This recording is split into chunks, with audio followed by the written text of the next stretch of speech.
Félicitations pour la promotion, ça la pour l'artiste. Que Dieu te bénisse. qu'on n'ait pas demandé, il n'y a rien en face. Suivez Congo Promo TV avec le PDG Raphaël Nguindo. Nanenga Mabete, Congo Promo Raphaël Nguindo. Boga, en tout cas, félicitations, merci Sito Oumela. Raphaël Nguindo, le présentateur de la force créative Congo Promo. Congo ça la force militaire de Congo Promo. Et faites comme moi, allez voir Congo Promo, tv5.com. Donc au nom de Jésus-Christ, nous bénissons le Congo Promo. Avec Raphaël Nguindo, Congo Promo ne tombera jamais. Nicolo Congo Promo Ndé. Ouais, Balobi Raphaël Nguindo. Congo Promo toujours, grande puissance. Come on. Congo Promo qui t'orcose net in a film. Congo Promo, babunda nanango. Raphaël Nguindo. Congo Promo. What a plus, what a des boss là. Congo Promo deux fois avec le boss Raphaël Nguindo. Une of me les jeunes leaders de la guerre. Artiste Nayo Congo Promo pour la promotion de toute la culture congolaise. Congo Promo deux fois Bolandaka Congo Promo pour Ezolo la vérité. Avec Congo Promo, it's not the same. C'est pas pareil. Raphaël Nguindo. Check. Bonjour, bonsoir, ça dépend de l'heure à laquelle vous êtes en train de nous suivre. Bienvenue dans cette émission Vitrine des Étoiles, une émission intelligente présentée par moi, votre présentateur intelligent Bediani, le wanted de la presse. Comme je l'ai dit souvent, Vitrine des Étoiles est une émission à caractère socio-culturel où nous recevons pour vous les personnes qui excellent dans leur domaine. Sur ce, aujourd'hui, je suis avec un artiste. Il a traversé des continents pour qu'aujourd'hui nous puissions lui avoir avec nous dans ces plateaux circonstanciels. On est ensemble avec lui. On va parler concernant sa carrière, on va parler aussi sa vie artistique. C'est l'artiste, c'est Shekeda. Je sais que lui-même il est là, il va très bien se présenter. On est ensemble avec lui aujourd'hui. Tous nos téléspectateurs du monde entier qui nous suivent à travers le monde sur notre chaîne Congo Promo. Par là, je vois le boss Raphaël Nguindo, je les salue. Passant, je suis avec l'artiste Shekeda. Je sais bien qu'il va se présenter lui-même comme il est présent avec nous ici, Shekeda. Bonjour. Bonjour. Moi c'est Shekeda Dar es Salaam, congolais, artiste congolais, donc moi Mboka. On a fait ça parcours déjà, donc il a fait ça déjà moi tout, mais je suis congolais, je suis en États-Unis, précisément à Washington DC, il faut moi quelques boulots, c'est ça. Déjà, chez les deux artistes, au salaire style de musique. Le salaire style surtout. On a bête à R&B, on a bête à Seben, comme on dit, rumba, afrobeat, donc tout. Déjà, vous on a une musique. Aujourd'hui, depuis les États-Unis, on a tous les gens qui n'ont pas eu aucun de tout et ça rend des. Moi na kini na moi na komi na kini. Moi na komi na kini na bandi bulo na kini. Quand ningi zala moi ba chiki ba ningi après lengi wana ezio koti ba orchestre na ngali boso anti-choc. Beta na anti-choc na kini. Anti-choc chez ba bola na ba lox hotel. MSO anti-choc. Donc anti-choc quartier latin intégral CNN le Bukabuya, tu vois. Après wana BTV musique interprétation na kosa donc parcours dans mon moulay ils sont dans le spécial donc il y a mon moulay mais déjà il y a mon beta na anti-choc on a ce que moi makila na bizuma ba rumbiste pe zali de rumba ngala mi c'est type na ma musique obiso to ba typique donc tara na bana grand-père donc typique ya makila la musique musuzaka que non koluka connaissance et ça la pege non obeta ngon ndenga ezala puis le bena ouverture monde pene komi lelo ça donc oui faut s'adapter c'est ça la bon mais on a anti-choc on oyemba rapide tellement vocal album ezali donc album Ekeko mais quand même de 2003 ou 2004 album Ekeko Panza Makita c'est ça donc c'est moi idée vocal moi kala mais na mon anti-choc donc ngolo kutana grand-père wazo gena wana mwana biso wana grand-père père na ngave na PC Mbote le grand-père Benz Bosiana toujours continuer entrevue na parce qu'on a nengo za en États-Unis kuna musique na opi na cité tsukune beta rato et beta ngo déjà kuna yango lingo ya ko exportant awa na kin on a déjà state card déjà na parcours za Dar es Salaam Kenya Uganda placement siège Vanda Masole Vanda États-Unis où siège place na Vanda on va na minute donc on a déjà Gramont na beta da festival ba Guatemala ba Pérou moi mboka na otanga donc na ma world ba viengu malokito beta na ba vie on ebi ba papa na biso bangu malokito bato basala banzela c'est ça partout quoi. Si tu comprends bien. Donc ceux n'a pas répondre bien on a kini na souvent na kini na souvent pour un album. Ça l'album studio tu vois. Mais ce que tout pe na pour un album na pour na installer moi façon ni na vocha siège na kini. Siège moi bureau ça ba bazolandela ka na koto quoi. Mais tout le monde besoin préparer au Kenya. Faut aussi au papier les verts OK ça la tournage moi il y a un tournage à clip na minute donc na osa tournage à clip générique na biso sika. Tu vois déjà batu ba vidéo tu charge des types déjà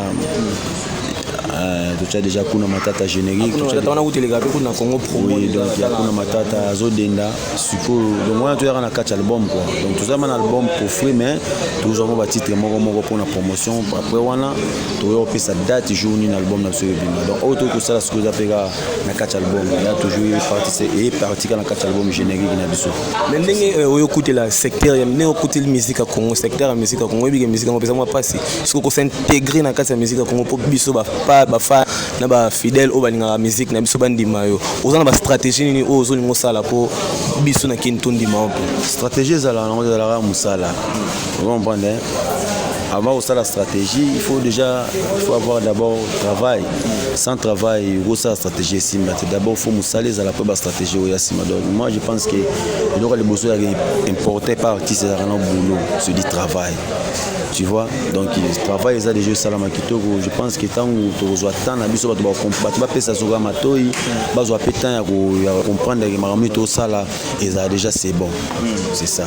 Mais sinon na neti na album ozobeta ba featuring ko sala comme album déjà bimi ko. Comme album déjà kuna matata mais pour na mambo featuring en tout cas tout ça na nouvellement wana te mais tout ça toujours na album na biso na ba artiste et tout travail, c'est ça. Pourtant album ko bi komo na ko na matata po no pesa ngo titre wana ya kuna matata hakuna matata to bengo kuna matata na anglais là no problème donc no problème c'est-à-dire que tu as battu mo beto linga ba problème te tu vois ezala moi canal ils ont linga ba problème na ba ezala moi canalisation façon ya mutu neni ya raisonner façon mutu nenga zala na préférer que album langa o na pesa ngo hakuna matata na Swahili donc no problème on ndeko le besoin no problème on mo yebi na kin abe ba lukela ba problème bah oui bah quand le problème mais ceux qui peut s'intéresser à mon problème on est au Hollande mais ceux qui ont qu'on a été Hollande mais décrit tout ce monde est-ce que nous la chemise nous besoin de faire finir est-ce que ils ont obligé faut répondre so il est comme casse non répondre on a siko yo mais ce qu'on a non mais qui va bien ba muso ba ma chubio melo mo sentir kotio avant muta chuba mutelo ko fatala mutuni na ngazo nga chuba eloko ba chuba habi chuba te mais sinon qui est derrière toi pour dégrader ba clip tout le monde nous ça là musique aux obétés puis sonorité na qualité qui tout le monde ba clip ba dépense ba clip pas cher qui est derrière toi ah bon nzambe kaka nzambe na courage nanga c'est ça na façon nanga au travailler na façon ya vision nanga c'est ça. La relation avec l'artiste muso congolais une très bonne relation mais vous avez déjà muso bosso la comment ah non bon la relation ça na moi musique mais à événement je ne pense pas mais nous sommes à faire musique à Congo comme Kende lelo musique à Congo yoko chango na niveau ni non musique à Congo ça na déjà la musique à Congo partout na Afrique bato ba yebi musique à Congo ça na likolo bato ba yebi ba congolais ba sala musana bango bien mais la façon que non le monde des évolué quand même ba ndeko na sope ba nigérien ba poussani pe tu vois na minute jo bango ne tokolo ba na top si plan vraiment ya world ba na top mais musique à Congo ça toujours il faut toujours kobunda ba moment mo be Congo ça na top ba ninga pe ba bunda ki ba komi place baza si tout le monde est monde internet na minute jo et bi ke biso na Congo moi internet ya moi ja c'est ça mais musique à Congo quand même des autres quand même toujours aller bien c'est ça déjà à part ba clip ba nini ba production ezate ba concert ezate bon ami tu ba production ezoya mais toujours stopper on parce que toi non toujours concentré dans l'album c'est ça pour préparer nos albums et puis après bah production tout préparer nos albums sur album ici les combeta concert ils ont un problème tu mo beta concert pour nani quand même il faut pas benga yo c'est ça tu vois ba concert le peu comme beaucoup il peut beaucoup ça organiser concert mais on n'est pas vraiment là biso tona souci na nous boulot za kitoko on a tout tikal ngo ya nango c'est ça plus dans la state kuna biso to yo na state ba mission congolais ba yebi bango nti yo nous na state kuna par ba mission ni ba yebi bango on est la grand ba ba ba on te moni so oza na kati ya mboka te moyeba makambo makambo etambolaka te wana États-Unis wana États-Unis eza ma grand monde eza mwa monde à part na makambo ebele na Afrique so moni mpe comme ba Nigeria baoyoka bango parce que moi faciliter langue c'est ça donc ya te ke bayebi bango te mpona nini te mais wana eza mwa monde à part okoka mwa peke artiste msusu auti na France aza star mais soit commune na States aza à moins nouveau c'est ça. C'est un peu ça. Donc, de façon où tout le monde a artiste Congo à États-Unis, non. Quand même, les artistes dans la communauté africaine, c'est ça, c'est un peu ça. Mais au moment Washington, quand même, par exemple, dans la masse américaine, non, les artistes tel. Peut-être ceux qui peuvent soit ça y a pas Afrique, ils ont prendre ça y a déjà Afrique, comment peut déjà dans moi notion à artistes africains, ils ont moi simplement la population ils ont moins passé quoi, c'est un peu ça. Mais Babi, déjà, pour comment on nous a checké Dar es Salaam, c'est pour vendre dans la Tanzanie, on a trop. Et Tanzanie, ça moi quand même, il y a un parcours, on a ça là, on a moins de temps, il y a un peu ça là qui non, on a ça là, on a ça. Mais moi, dans la Tanzanie, on a évolué trop bon. Vous savez, ma relation avec l'artiste, c'est un Diamond, mais attends moi featuring, tout le monde va misser un Congolais, on a kin, ça là, bah fit c'est belé naïe, yo sigo, attends moi fit c'était, puis bah n'est pas naïe qui n'a pas fruit. Vous savez, ma relation, moi bien naïe. On a pas balé qui n'a biso, tombe sur Diamond leki na baba leki wana pe na ndenge lingo zelango siko wana te comme na ndenge na age na baba leki pina na ndenge ki na tokota na mboka baza ba leki o tokuti pe ke no bazo banda mais biso déjà mo makambo ezalaki ape ba leki ba fréquenta tozalaka na sens na ndenge mabete aza grand star lelo mais baba leki na biso pe ke no bazu pe batana ba koyoka biso tu vois parce que pour bazala bongo il fallait ba congolais mo bazala wana quand même ba beta musique après bango pe bazwa goût na sens wana donc pour na featuring ya nango problème te azande ko frère so lingi salama na ngata lelo atalobi salama c'est un peu ça on na kin pe comme c'est moi grave trop non ala déjà grand pourquoi boya ala grand ba place msu Diamond ayebani ba artiste belé na Congo ba yebani te faut yebango ba commissaire grand te mais ba place msu ba artiste ba Diamond ayebani ba place msu Diamond akindaka ba artiste congolais belé na tu mais besi 100% donc belé ba yebani te donc faut passer moi valeur na c'est-à-dire ba commissaire grand te ba artiste congolais ba mona qu'il faut ba yemana ba mona kaza grand et on faut pas ba yemana c'est un peu ça neti lelo na so rotanga 5 artistes musiciens congolais au bazo évoluer bien non ba artiste c'est quand même ba jeune bazo évoluer bien surtout ba jeune ya raté na tanga ba komo mais ba ba sa musana ba zo mona na ba bango tanga ba komo bato te ko banga vemate naza pour na tanga ba komo te quand même mais na so de ba artiste congolais ba sala musana bango bien ba bunda ba jeune ba sa musala bien ndeka komo za kuna matata imo no problème pour biso ya rato tangi komo na nenga bien momona ah non nga loin de là nga mbona vraiment non s'intéresser na ngotenga mingi boulot tu vois oui tout ça qui a pied élevé déjà sur Rosana un petit dernier mot au lobana ba téléspectateur tout ba programme dernier mot zaragi non tout ça check Dar es Salaam za mwana commune ki na buna mabele langa place bozunga vraiment donc place to répétera na espace les cadres donc face à lycée Kabamba donc ba tout bana bezo ba mona biso ba yara ba mona biso to sala boulot donc tout ça tout préparer toujours album na biso na nenga système donc ce comme prêt to yara toujours des vabino to pesa toujours date sur album na ce ko bima na ba tout ba tala na pesa ba mbote donc on est là ba pesa biso maboko ba soutenir biso atana conseil atana nini donc on est là donc tout ça pour na bango quoi c'est ça et puis bureau na yo na moni pe vendre ce bureau ya moni on a entouré na ba journaliste ba manager non bon yebi mamango tambola bongo toujours bongo donc tout ça to bunda to ba donc bo se kabiso te to meka muto pa moni akoza pe na idée na yepa ko pe ko ya ko pesa biso pe moi coup de pouce ata pona idée akoya na donc to kangi na biso porte te ya pona mututu.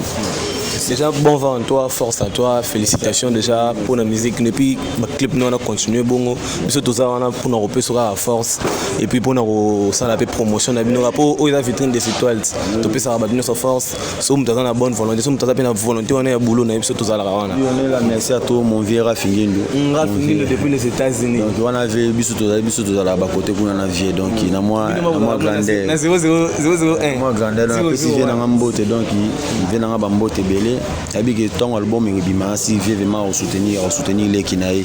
Parce que Moussa les a quoi. C'est ça. Donc merci à toi. Merci beaucoup artiste Shekeda. Je crois que ça Yamba Soukate. Yamba Soukate au Palin. D'accord, merci beaucoup.